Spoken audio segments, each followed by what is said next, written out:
I've also been working on a book, and this is true. I'm rewriting the American classic, Huckleberry Finn, from Nigger Jim's perspective. It's called The Adventures of Nigger Jim. That's how the book starts. Huckleberry Finn walks up to him and goes, "So you're Nigger Jim?" And he's like, "Yo, I just said Jim." "What's your name, little buddy?" "Huckleberry Finn's my name." "What? Huckleberry? That's your real name?" "God-given." "You know what? Just call me Nigger Jim. It's fine." I don't care if you are black or white or whatever. If you ever meet a white person named Huckleberry, he has less money than you. That is the white, trashiest name I've ever heard in my fucking life. If you have a name like Huckleberry, you're doomed to fail. If I was in court and my lawyer came up and was like, "I am your attorney, Huckleberry Finn," I'd be like, "Uh-oh, I'm going to jail." God forbid I ever go to jail. But if I do, I hope it's in California. Because as soon as the judge sentenced me, I'll be like, "Your Honor, before you sentence me, I just want the court to know I identify as a woman. Send me to women's jail." And as soon as I get in there, you know what I'm gonna be doing? "Give me a fruit cocktail, bitch, before I knock your motherfucking teeth out. I'm a girl just like you, bitch. Come over here and suck this girl dick I got. Don't make me explain myself. I'm a girl."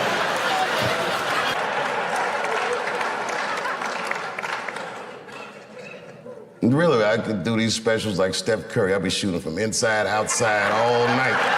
It's been great ever since. A lot of my friends are athletes, and I never could understand what it would feel like to only have a limited amount of time to be great. You got 20 years to be the best, or 30 years to be the best. But when you do art, you could be great whenever the will decides that you're great. I feel very lucky for that. And I never forgot this school. I've always come back and checked in. One of my favorite honors was doing the commencement at Ellington. I can't even remember what year it is. I just remember they cheered for me when I came out. I wasn't a big star, but I was their star. And I felt like I was home.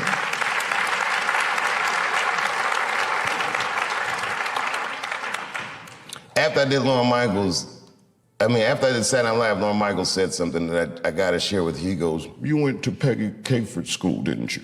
That's what he said. And I said, "I did." And he said, I want to say that Saturday Night Live, he goes, "Tell her I owe her money."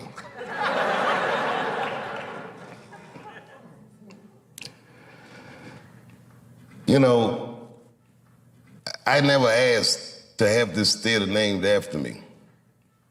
Peggy asked me. She was ailing, and I went to her house to visit her. She said, "I want you to put your name on the school."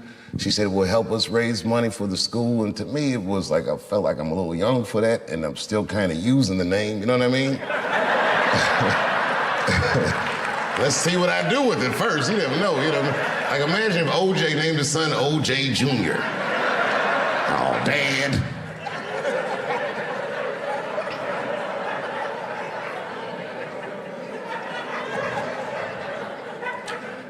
And around then, I was receiving the Mark Twain Prize, huge honor. And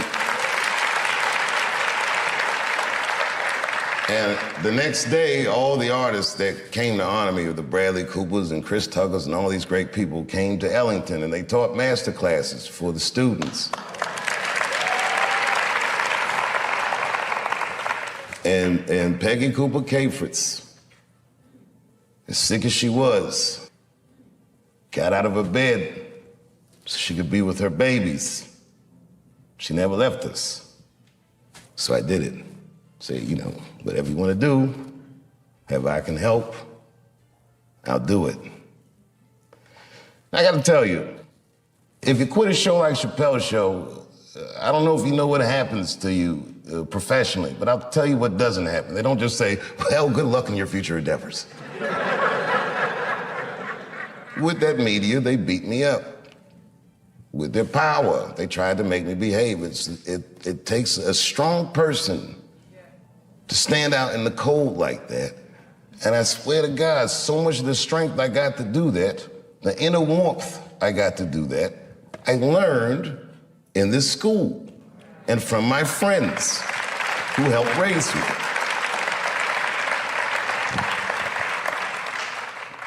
So why wouldn't I do anything I could to help my benefactor? And the last time I came back, after the closer, when the kids were mad at me, I gotta tell you, that was quite the day.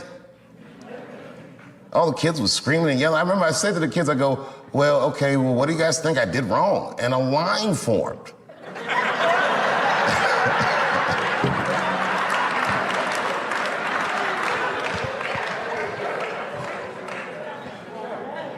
These kids said everything about gender and this and that and the other, but they didn't say anything about art. And this is my biggest gripe with this whole controversy with the closer, that you cannot report on an artist's work and remove artistic nuance from his words.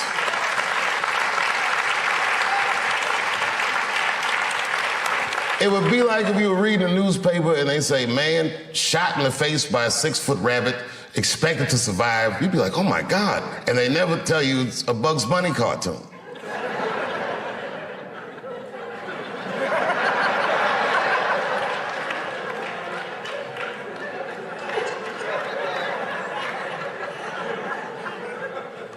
I took a lot of cold shots in show business. And I gotta tell you, as the years go on, you feel the shots less and less as just the business, is what you say. But that one, that day, boy, that day they hurt me. When I heard those talking points coming out of these children's faces, that really, sincerely hurt me. Because I know those kids didn't come up with those words. I've heard those words before.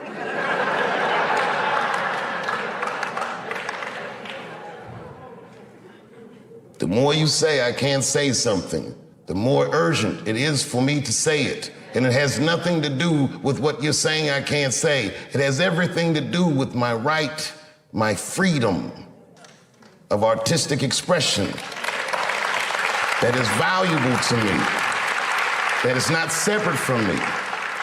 It's worth protecting for me, and it's worth protecting for everyone else who endeavors in our noble, noble professions. And these kids didn't understand that they were instruments of oppression. And I didn't get mad at them. They're kids, they're freshmen, they're not ready yet. They don't know. What made me mad, and I am this petty,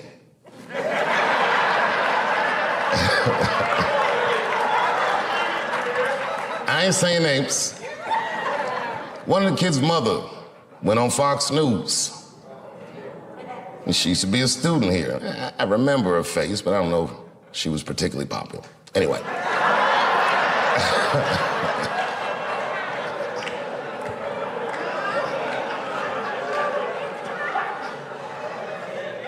She was in the literary media arts department. She said a lot of things that I didn't like, a lot of things, but, you know, that's her right. Things she said that got to me. She said, at Duke Ellington, that theater was a sanctuary for students. I used to sit there and meditate. Well, of course you'd meditate. You were a literary media arts student. We didn't meditate in here, we got to work. But okay, fine. I would sit in there and meditate, she said.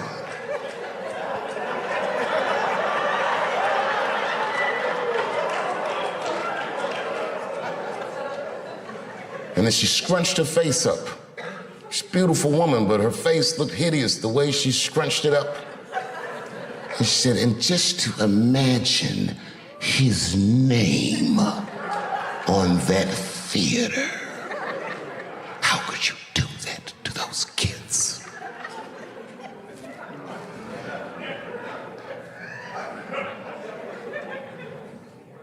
Listen, no matter what they said about the closer, it was still the most watched special in the world.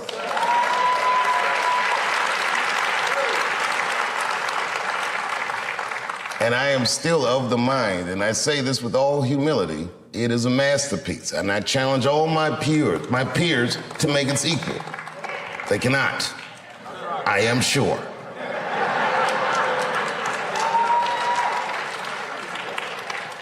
It will be decades before you ever see someone in my genre as proficient as me. I am maybe a once-in-a-lifetime talent. I am telling you the truth.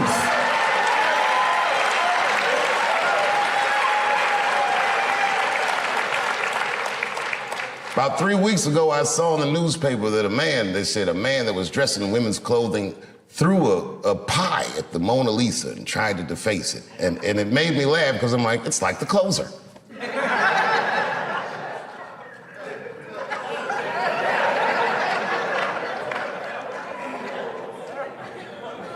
I said it to the kids that day, if you have a better idea, then express it, and you can beat me. It's that easy. If you have more talent than me, then display it, and you can beat me with certainty. This is what our genre is about. The idea that my name will be turned into, now it's their turn. This is their first nigga lesson, and I'm honored to give it to them. They're gonna pay me for this show. I called my agent, I said, is there anything I can do about this show? And he said, no. Well, fuck you too then. If you want something done right, I guess you gotta do it yourself. So I'm not going to the agents. I'm coming to my real boss. I'm coming to you. I'm begging you. If you ever liked me, if you ever think there was anything worthwhile about me, I'm begging you. Please don't watch that show. I'm not asking you to boycott any network. Boycott me. Boycott Chappelle's show. Do not watch it unless they pay me.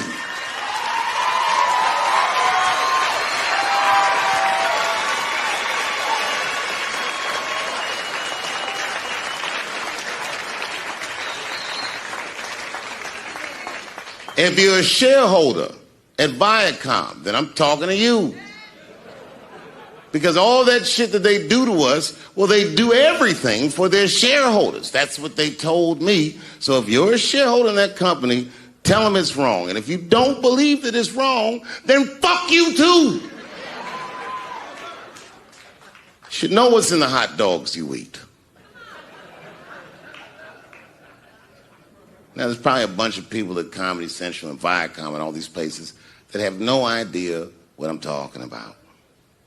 They've all either quit or been fired or got Me Too'd or something. Them niggas is gone. And there's a whole bunch of new young people there, and they're probably looking like, what is he talking about? They may not actually know what the fuck happened to me. So I'll tell you what I'm talking about. Go downstairs to your accounting department, open the books, see what that show made, and look at what you paid me. That's exactly what I'm talking about. You're going to pay me. I am inviting you to come with me and work with me. And let's fight against that terrible, terrible feeling that you made me feel together. We can fight together and work this thing with Chappelle's show out. Or I can just take it. Thank you.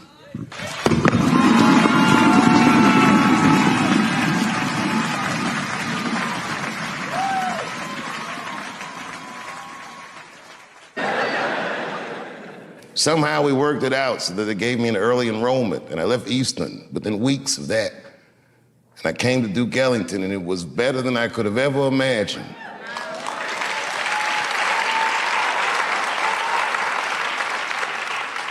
I didn't have the suspicion that most new kids get. I was an oddity, a new toy. I was quirky. I wasn't a snappy dresser. I didn't really know what the fuck was going on because the crack epidemic itself was new to me, and they were all refugees from their neighborhood schools.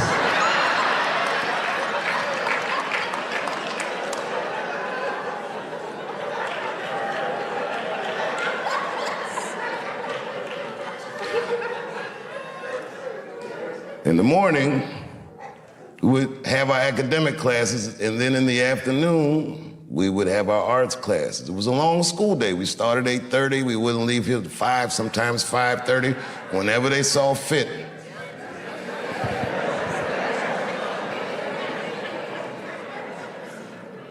It's funny walking in here tonight, because I saw the pride flags up, and I remember when I came here all those years ago, it's the first time I'd ever met a kid who was just like gay. And was never strange to us. Their sexuality or their gender identity was the least remarkable thing about a person that could dance as well as Roger Bellamy or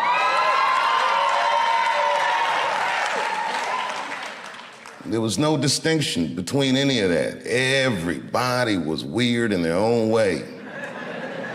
And in a very strange way, because we spent so much time with one another, we helped raise one another. There's a camaraderie between these students that I don't know that I've seen since I left this school. I can remember, and I won't say names, there was a student that went here that used to sell drugs. It wasn't just a student, but this particular guy.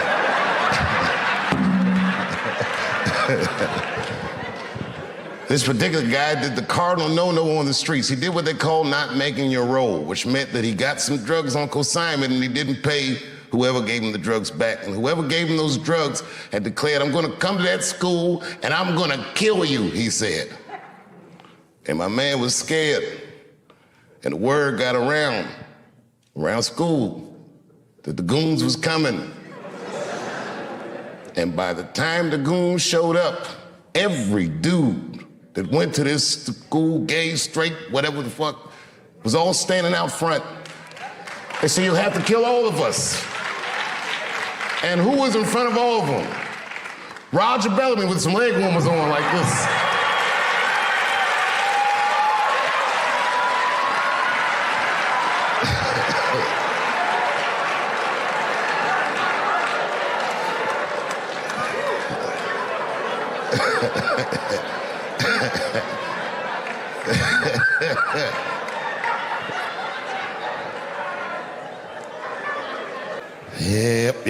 Yep.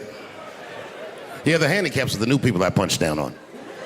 To be honest with you, I've been trying to repair my relationship with the transgender community because I don't want them to think that I don't like them. And you know how I've been repairing it? I wrote a play. I did, because I know that gays love plays. It's a very sad play, but it's moving. It's about a black transgender woman whose pronoun is sadly nigger.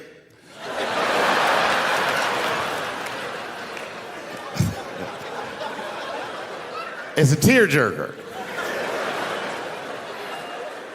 At the end of the play, she dies of loneliness because white liberals don't know how to speak to her.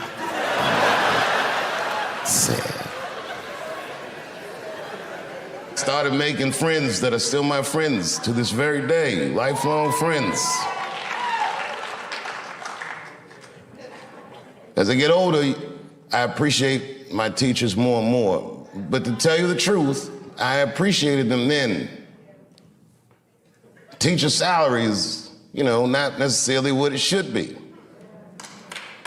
And when I think about that, juxtaposed to the dedication that the teachers, the time they would spend to me, the way they would notice, "Are you okay? Is everything all right? You look sad today."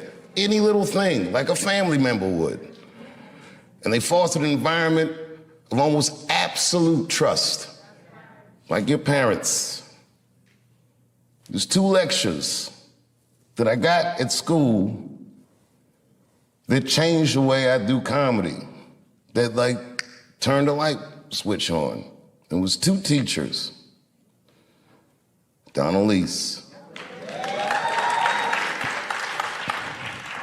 Donald Lease, may he rest in peace.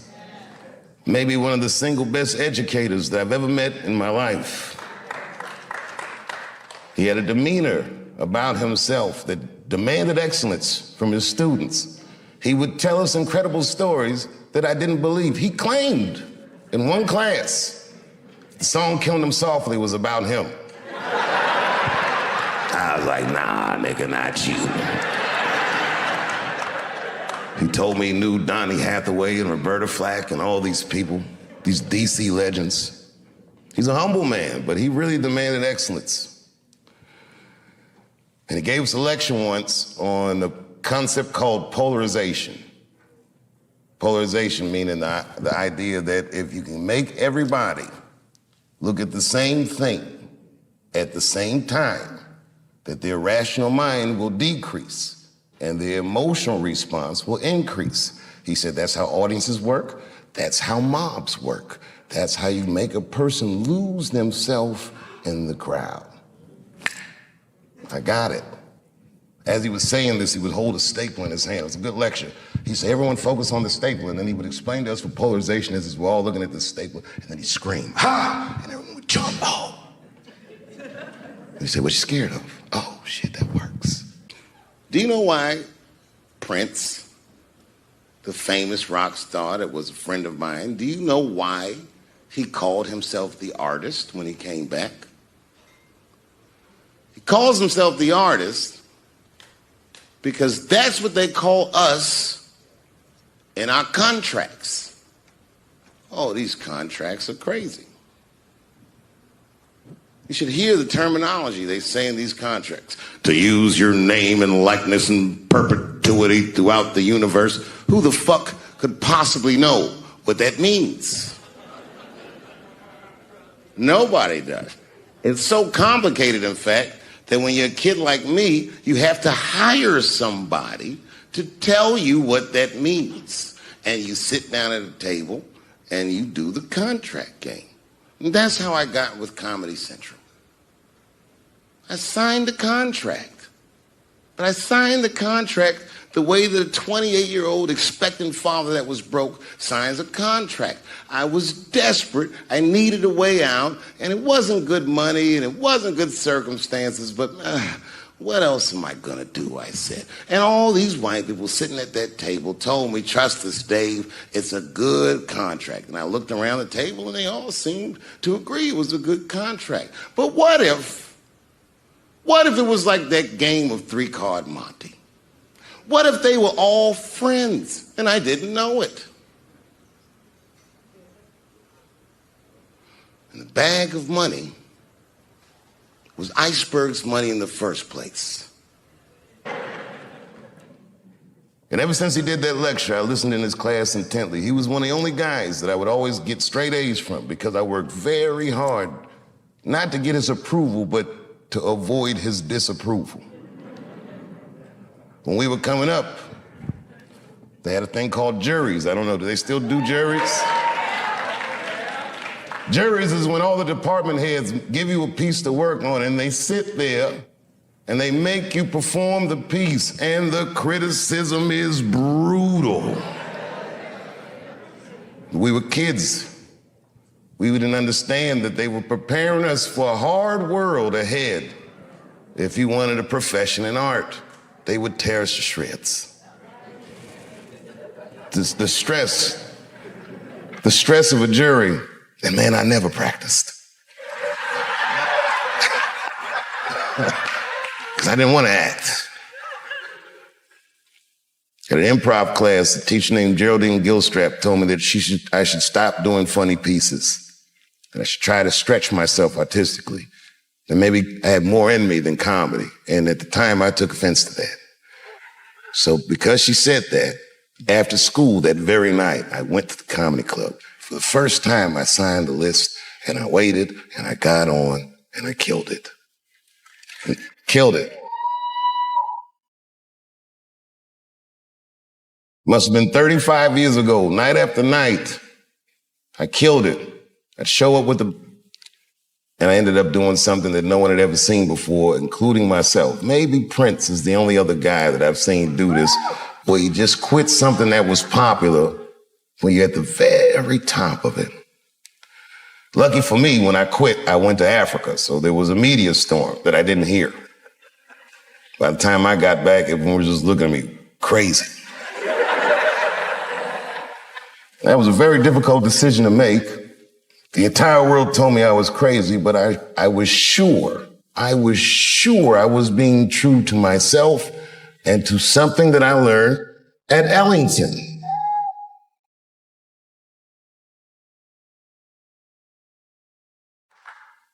I'm one of those comedians that thought of himself as an artist. I was enamored by what the genre could do. It was like the pictures that I could paint with words and the way I could engage with audiences. I understood as it was happening. I was very lucky to be able to do this. And I protected that. And I knew that if I took the money, they would expect me to behave differently. And I wasn't willing to accept that. So I quit. And when I quit, it was a very difficult time in my life that I'll spare you the details, but man, fuck show business. It was tough. And then one day I was in Panama City, Panama, and I was at a hotel, and I looked at the lobby. There was a painting of Abraham Lincoln. And then I would look closer. It wasn't a painting. It was all pennies, just pennies, on a black canvas arranged into the face of Abraham Lincoln. And I asked the guy, I said, how much is that painting worth? He said, $600,000, sir. And I looked at the pennies that made up the painting, and I was like, that's like $300 worth of pennies.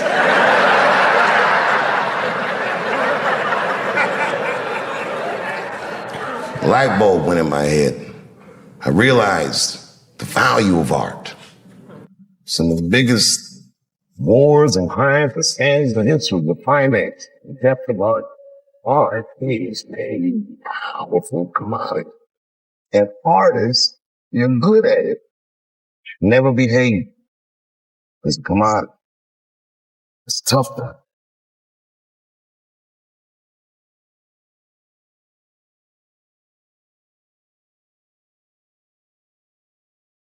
And then I gave up.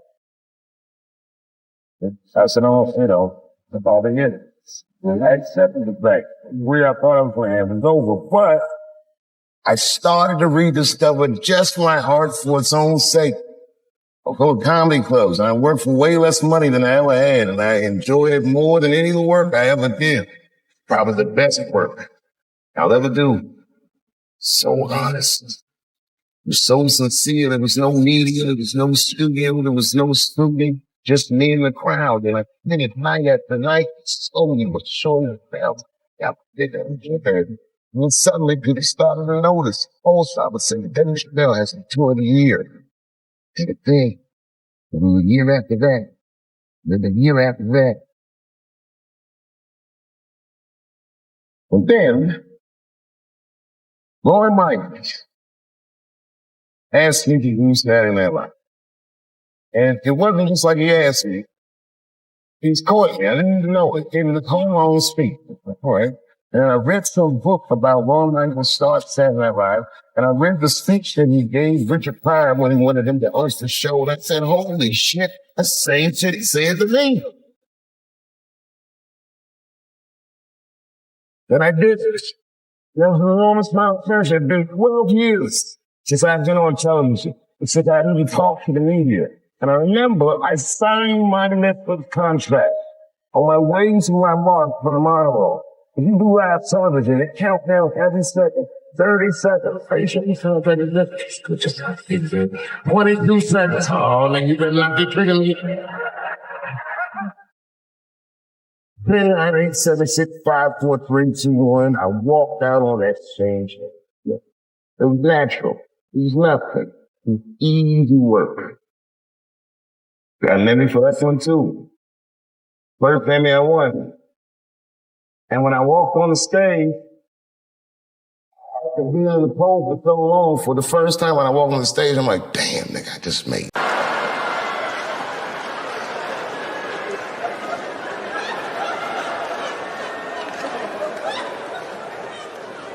There's a problem in that feminist movement, isn't there?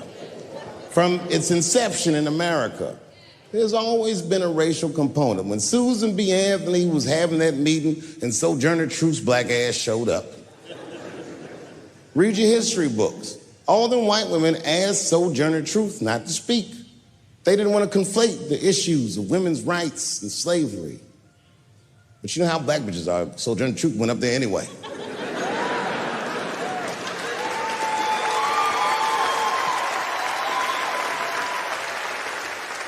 She did a famous speech. She said, "Ain't I a woman? Ain't I a woman?" That's right. And listen. I supported the Me Too movement, but the whole time I thought that the way they handled that was stupid.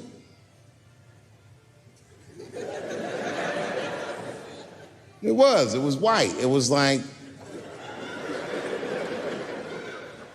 they were doing shit like going to the Golden Globes, and all of them would be like, "Let's all go to the Golden Globes and wear black dresses to give these men a piece of our minds." Bitch, that is not gonna work. You think Martin Luther King's gonna be like, "I want everybody to keep riding the bus, but wear matching outfits"? You gotta get off the bus and walk. It's real talk. Real talk. That was a silly movement. "I want everybody to wear a crocheted pussy hat so they know we're serious." What the fuck was y'all doing? And then I said something about it in one of my specials, and all these women actresses came after me. I said, "Man, fuck y'all too. You canceled. I ain't jerking off to none of your pictures again."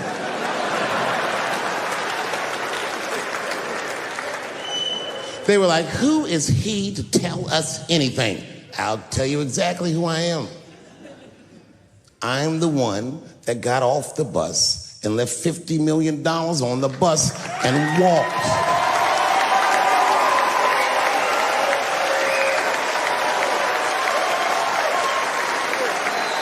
I agreed with these women. I just didn't agree with what they were doing about it. Right. No, it was annoying as fuck. Because if these women were serious, you know what they would have done? They all would have fired their agents. And they would have went to the mailroom of one of these big agencies and found a woman that was busting her hump in there and said, "If you want to talk to us, then you have to talk to her." And if they did that, then she would be big and they would be big and nobody would get fed to Harvey Weinstein. But did they do that? No. Was that their idea? No. Surprisingly, it was mine. What I think the feminist movement needs to be very successful is a male leader. I'll do it. I will. I will lead you women to the promised land. I will make sure you get equal pay for equal work. I will make sure that nobody harasses you or fucks with you on the job. I will protect all of your interests. And all that I ask for in return is that you suck my dick. And now we're right back to square one, aren't we?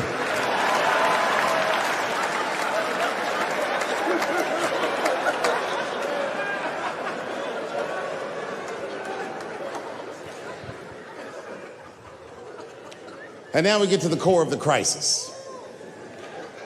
What is a woman? What is that in this day and time? Is there even such thing as a woman or a man or anything? Seems to be a question nowadays. Now listen, women get mad at me. Gay people get mad at me. Lesbians get mad at me. But I'm gonna tell you right now, and this is true. These transgenders, these niggas want me dead. I've gone too far. I've said too much. And I gotta tell you, I'm very worried about it. I'm not even joking. Every time I come out on stage, I be scared. I be looking around the crowd, searching for knuckles and Adam's apples to see where the threats might be coming from.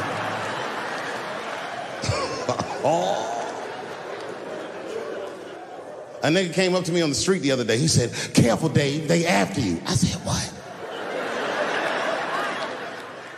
One they or many theys?"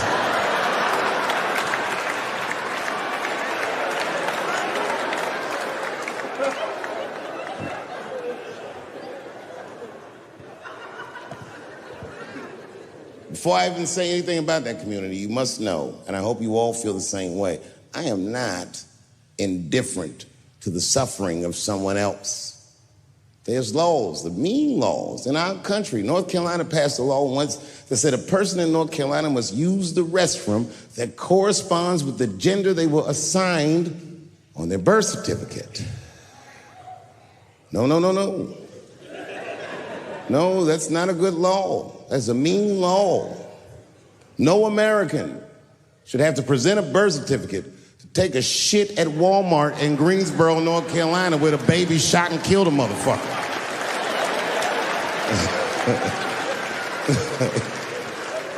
You have to ask yourself, if you're thinking about it, who are these laws designed to protect? Like, let's say they designed this law to protect me, my interests. Transphobic comedian Dave Chappelle. And let's say that I'm in Walmart doing a little shopping with my family. Now, I should tell you, if that ever happens in real life, you should know that my dreams didn't work out. But let's say something goes horribly wrong, and there I am in Walmart with the poor whites rummaging around for mediocre goods and services.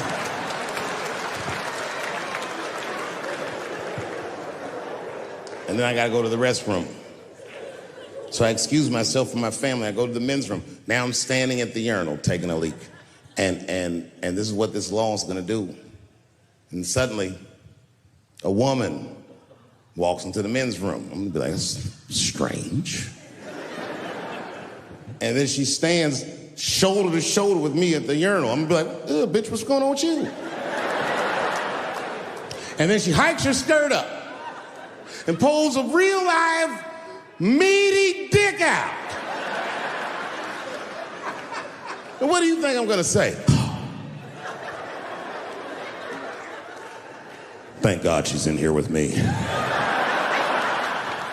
At least now I know my family's safe. No, I'm not gonna feel that way at all. I'm gonna feel very uncomfortable. I would feel better if it was a man with a vagina that backed up to the urinal next to me.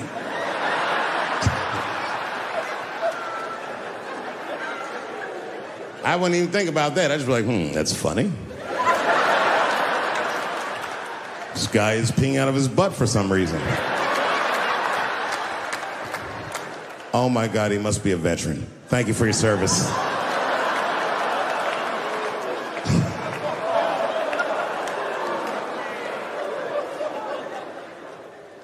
I'm not indifferent to people suffering because I know it's hard to be everybody. We blacks, we just got our first big holiday in a long time. Happy belated Juneteenth to the blacks.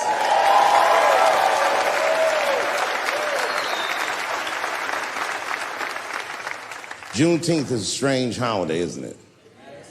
It commemorates when black people in Texarkana area of the country first found out they were free. But remember, they were free when they found out. They just didn't know it yet. Very, very interesting holiday. You know, I learned something. This is a wild story. I learned this past Juneteenth of a story that's true, and there was a black man who was in South Carolina during slavery who somehow got granted his freedom by his so-called master. And when his master granted him the freedom, he also gave him a plot of land. Now, it turns out this brother was brilliant. He had a good eye, a good knack for farming, and he farmed this plot of land very successfully and made a lot of money. And this is where the story gets crazy. When he got all that money, this nigga bought some slaves. You ever heard this before? This is a true story. Not only was he a slave owner, he became a slave breeder and employed tactics that were so cruel, even white slave owners were like, yo, my man. He was a wild dude, but he did it just because that's what successful people did at the time, and he just wanted to be down. What a fucking tragedy. How can a person that went through slavery perpetrate the same evil on a person that looks just like him? It's mind-blowing. And, shockingly, they're making a movie about him. Ironically, it's called Space Juice.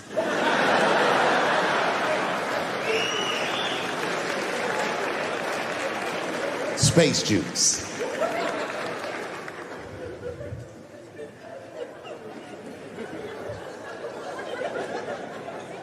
The point of that story is this person was invested in a construct. That was the construct of successful people, and he just followed the roadmap of successful people. He followed what they call an incentive.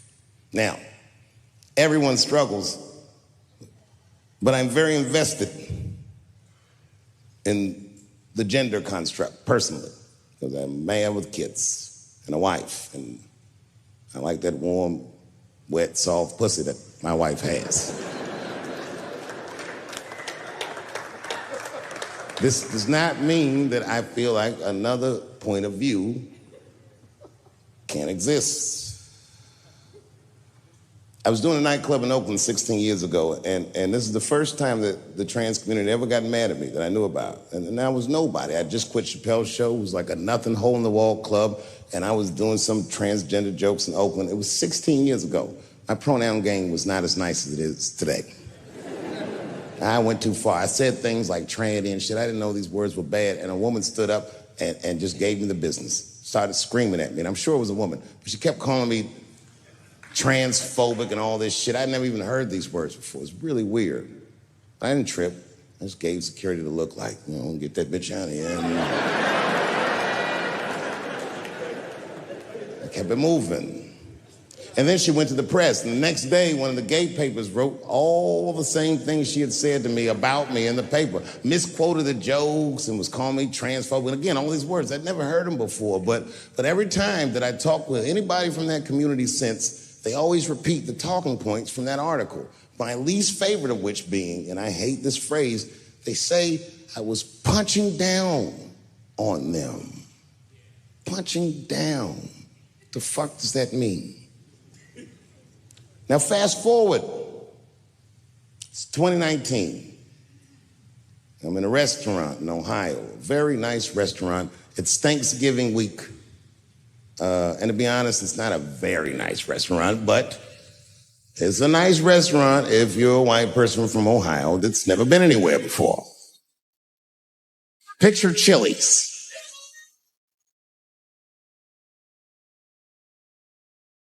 I'm sitting at the bar, I'm having a drink by myself, and the only other person in the bar is a woman, a couple stools down, and she was alone, and she was older, and that made me feel sad because it was the holidays. So I told the bartender, send that woman a drink on me. She's trying to spread the cheer. And I wish I didn't. This woman wanted to talk.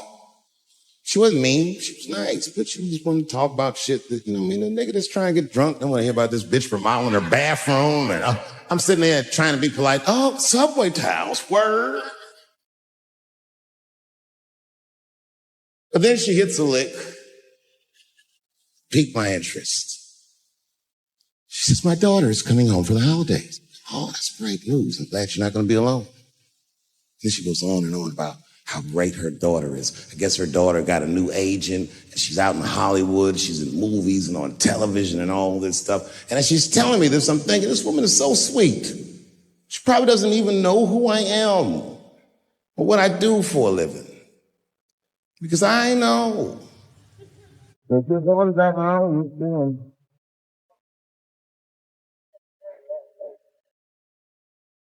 And she's going to see her picture. Picture.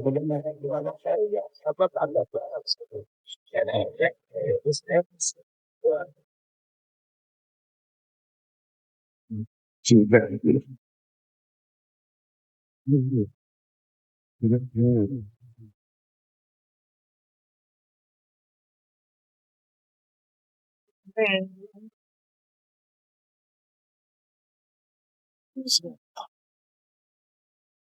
What you mean, bitch? I was careful to call her a bitch because I didn't want to blow her cover.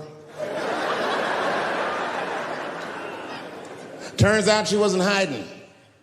She was loud, she was proud. She let me have it in front of everybody, screaming at me all the talking points from that article. You transphobic, this and that. Kept clapping her hands in my face. Let me tell you something. I said, where you learned this from? Black bitches kept doing, let me tell you something, honey. So annoying.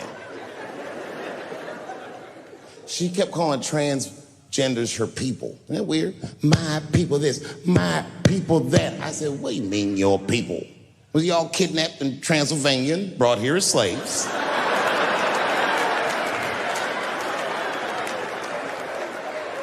She said, my people have struggled for decades, honey. Decades. And I looked at them gay black dudes like, is there anything you niggas need to tell this bitch? Clifford.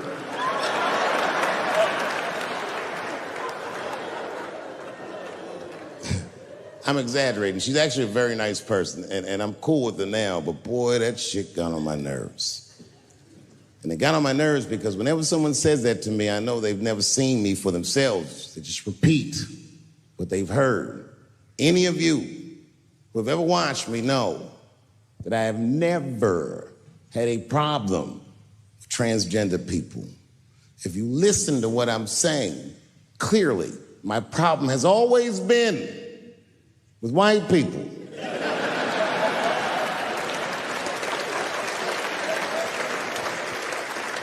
I have been arguing with the whites my entire career. And just when I thought I had you guys on the ropes, you changed all the rules. Oh, yeah? Yeah, motherfucker. Well,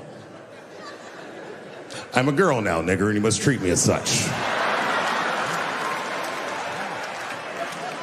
Call me a girl, nigger. It's annoying as fuck.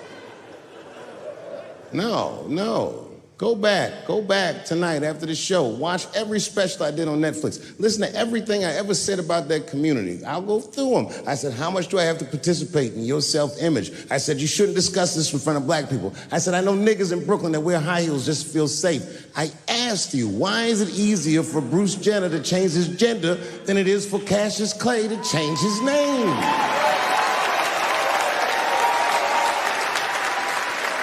If you listen to what I'm saying, I'm not even talking about them, I'm talking about us, and they don't listen. It's very annoying. And they've canceled people that are more powerful than me. They canceled J.K. Rowling. My God, J.K. Rowling wrote all the Harry Potter books by herself. She sold so many books, the Bible worries about her. And they canceled her because she said in an interview, and this is not exactly what she said, but effectually, she said gender was a fact. And then the trans community got mad as shit. They started calling her a TERF. I didn't even know what the fuck that was. But I know that trans people make up words to win arguments. So I looked it up. TERF is an acronym. Stands for Trans Exclusionary Radical Feminists. This is a real thing. This is a group of women that hate transgender. They don't hate transgender women, but they look at trans women the way we blacks might look at blackface. It offends them. Like, ooh, this bitch is doing an impression of me.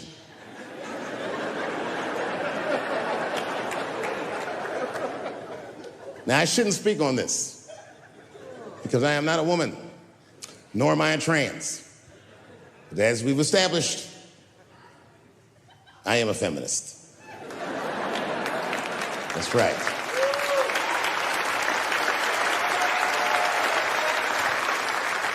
I'm Team TERF. I agree, man. Gender is a fact. You have to look at it from a woman's perspective. Look at it like this. Caitlyn Jenner, whom I've met, wonderful person. Caitlyn Jenner was voted Woman of the Year. Her first year as a woman. Ain't that something? Beat every bitch in Detroit. She's better than all of you. Never even had a period. Ain't that something? Oh, I'd be mad as shit if I was a woman. I'd be mad if I was me. If I was in a BET Awards sitting there and they're like, and the winner for Nigger of the Year, Eminem, my man.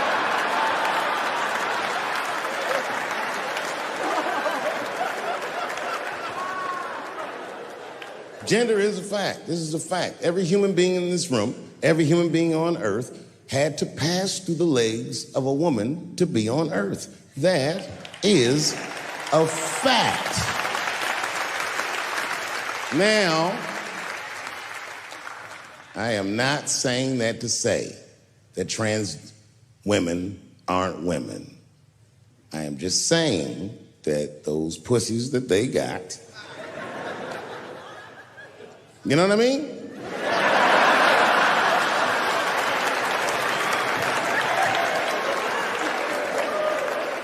I'm not saying it's not pussy, but that's like beyond pussy or impossible pussy. You know what I mean? It tastes like pussy, but that's not quite what it is it? It's not blood, that's beet juice.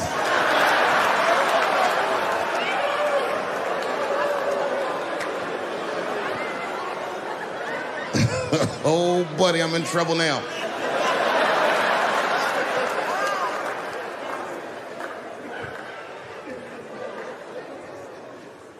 Before I go, I want to share this story with you because it's important to this point. I want your community to know that one of the coolest people I ever met was a transgender woman. And this is not a man that I knew that became a woman. This woman was trans when I met her. Lived in San Francisco. Daphne Dorman is her name. I would do 18 shows in the Bay Area, sometimes in Oakland and Dirty Hood nightclub, and she would be there, a white trans woman, laughing loud and hard at everything I said, especially the trans jokes. Very puzzling. Because she was obviously trans. And one night after one of the shows, I met her. And what it was, turns out, it was her dream to be a comedian. And I was her hero. It's very moving. I could not dislike somebody that felt that way about me. We became fast friends. And when I made that special Sticks and Stones, right as it was coming out, I happened to be in San Francisco and I wanted to do a show, but I needed an opening act. And I remembered that trans woman I had met. So I called her on the phone. And I called her myself. I said, "Hey, Daphne, this is Dave Chappelle." She couldn't believe it. And I go, "I'm in San Francisco." And then she started saying a bunch of wild stuff. I was like, "Relax now. I don't want any pussy." I was, I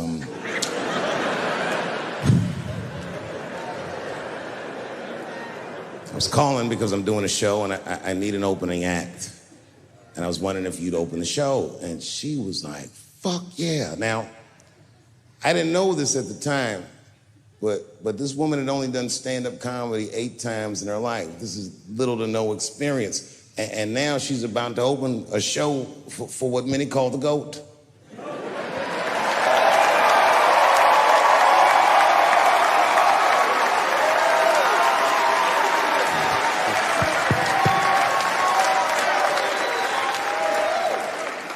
She's an amateur in stature, but in practice, she was very professional. She showed up early, which is something I appreciate because I like people to be on time. She was dressed to the motherfucking nines. I mean, I'm transphobic, and even I was like, "You look nice."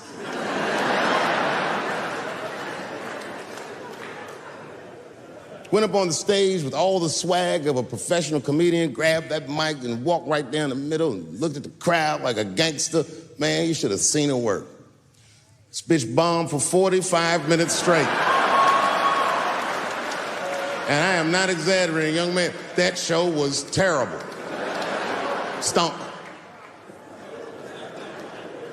Stunk. And then she brings me on and, you know, I was like a glass of water after a handful of salt. The crowd was happy to see me. I was killing it.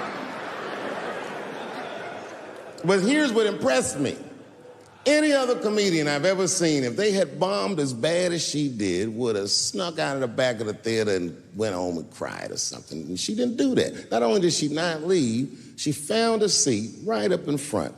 You know, when a new comedian watches an experienced comedian in comedy, we call this taking class. And this bitch took my whole class. She sat up there and was laughing as hard as she always laughs, as if nothing bad had even happened to her. And I saw her show. Something bad happened to her.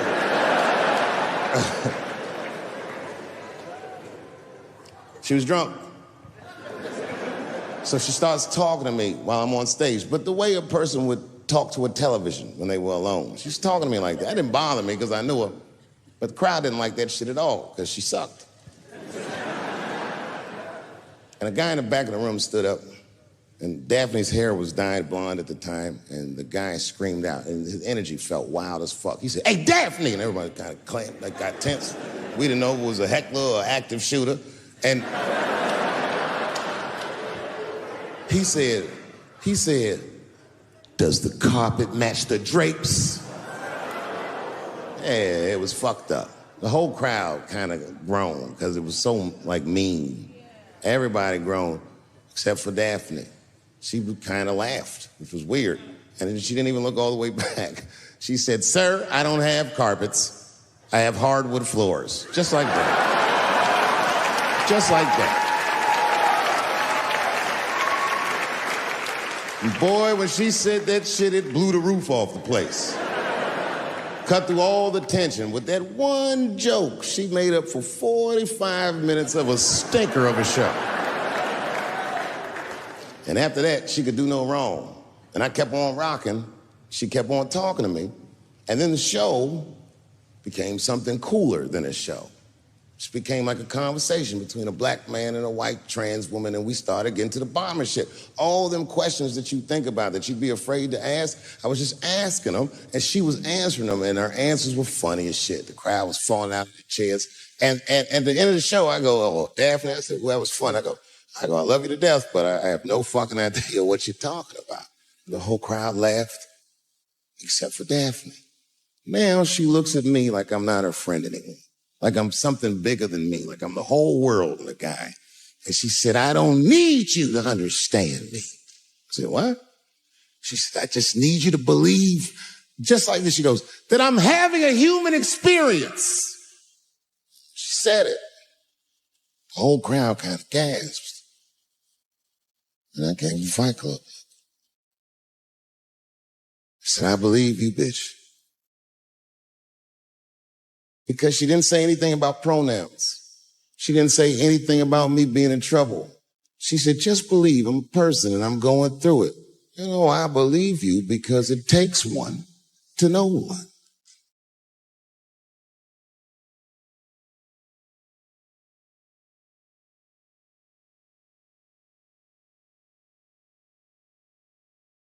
Then I told the crowd good night and they start going crazy. Before the applause gets to its crescendo, I say, "And don't forget my opening act, Daphne." The crowd stood up. And I looked at her and tears came out of her eyes. She couldn't believe it was happening. I couldn't believe it was happening because her show stunk. And it was a great night. I remember the late, great Paul Mooney was there. A bunch of fly-ass comedy niggas was there.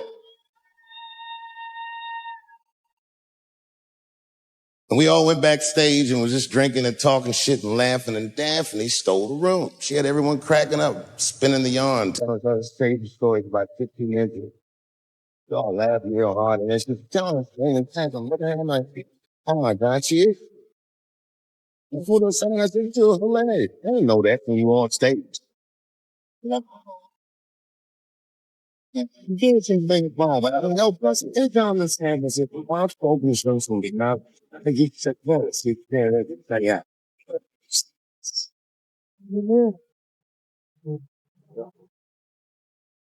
Cover. What? Okay. What's your chance for? I said boundaries, thing.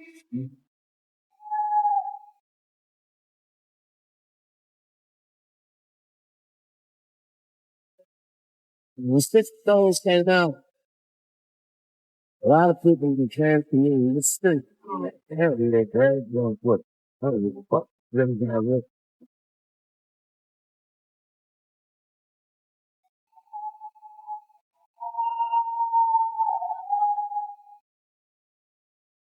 And the hardest thing for a person to do is go against the tribe.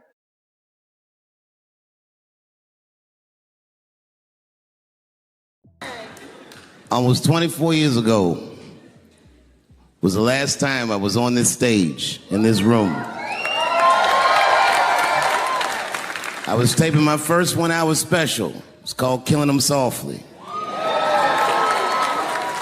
My girlfriend was sitting in that row, pregnant. She's now my wife.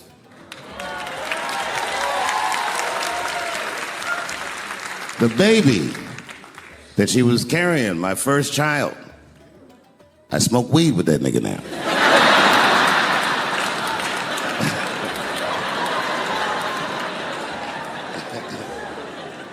And what I remember most about that night was the pressure Before the show, I had to run out there on the avenue and hand out tickets to anybody who would take them because I couldn't even fill the fucking room. And boy, what a difference 24 short years makes.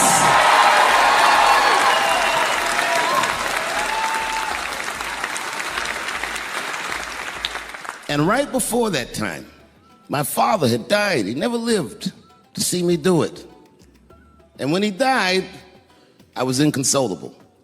I thought I'd never smile or laugh again. And the only thing that got me out of that space was a comedian friend of mine, the late, great Norm Macdonald.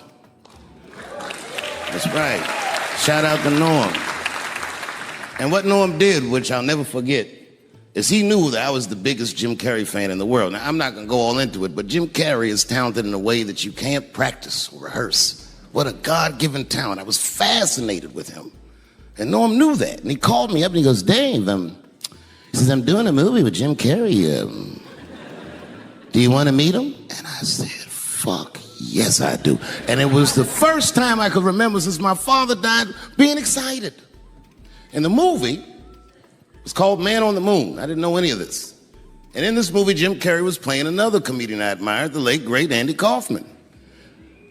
Yes, and Jim Carrey was so immersed in that role that from the moment he woke up to the time he went to bed at night, he would live his life as Andy Kaufman. I didn't know that. When they said cut, this nigga was still Andy Kaufman. So much so that everybody on the crew called him Andy. I didn't know any of that. I just went there to meet him, and when he walked into the room where we were supposed to meet, I screamed, Jim Carrey! And everyone said, no! Call him Andy. And I didn't understand. And then he came over and he was acting weird. I didn't know he was acting like Andy Kaufman. Just like, hey, how you doing? And I was like, hello. Andy? Now, in hindsight, how fucking lucky am I that I got to see one of the greatest artists of my time immersed in one of his most challenging processes ever. Very lucky to have seen that. But as it was happening, I was very disappointed. Because I wanted to meet Jim Carrey, and I had to pretend this nigga was Andy Kaufman all afternoon. And he was clearly Jim Carrey. I could look at him and I could see he was Jim Carrey. Anyway, I say all that to say, that's how trans people make me feel.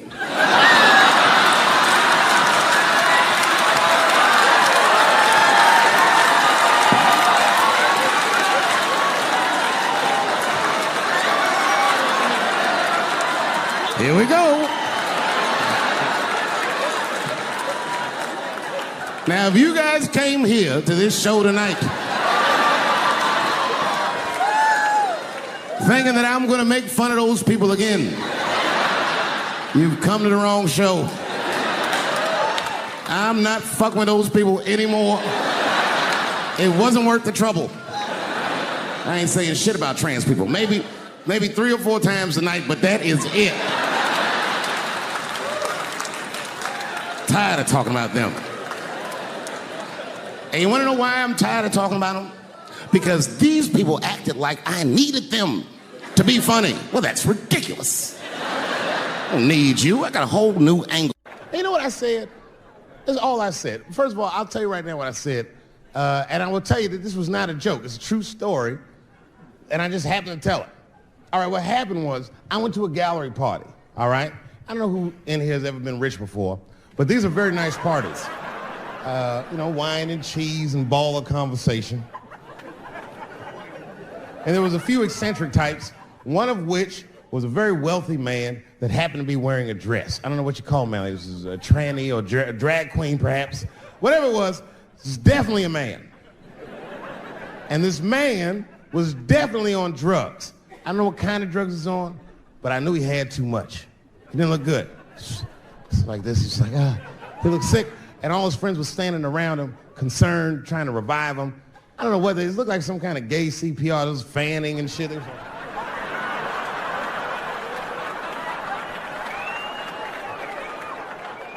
I saw all this from a distance. Now, I should have minded my own business, but I got curious. I was like, oh. And I went over there. All I said, excuse me, gentlemen, is he okay? And then they looked at me like I was evil. She is fine. I said, word? Oh. I'm sorry, I didn't know this is what we were doing. Here's my thing. I would support anybody's right to be whoever they feel like they are inside. I'm your ally in that. However, my question is, to what degree do I have to participate in your self-image? Is it fair that I have to change my whole pronoun game up for this motherfucker? That doesn't make sense. Seriously. If I put on an Argyle sweater and I'm like, hey everybody, I feel like a white guy in this sweater and I want some goddamn respect and a bank loan. That's not gonna work. Give a fuck how I feel, why should I give a fuck how you feel? Nigger is a pronoun. But there was no time for philosophical debate. This was an emergency situation. I said, fine. Sorry, guys. I was just worried because she looks terrible. She just fell off the bench. Appears that her dick is popping out of her dress. You mind if I call an ambulance, champ? I'd rather not be at a party where a tranny ODs. There's too many questions to answer.